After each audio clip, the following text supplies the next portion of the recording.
Alrighty, so this is a 1962 Dean Smith and Grace lathe.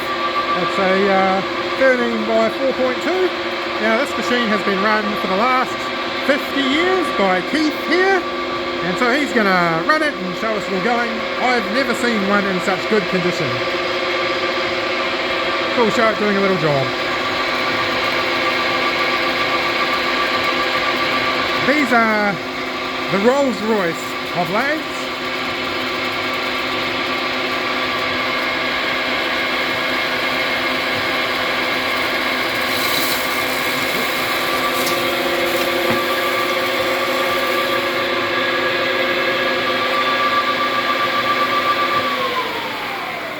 As you can see, it's got the hydraulic copy attachment. It's even got its original manual. The machine has been looked after its whole life by one guy, and it's very rare to find one so good.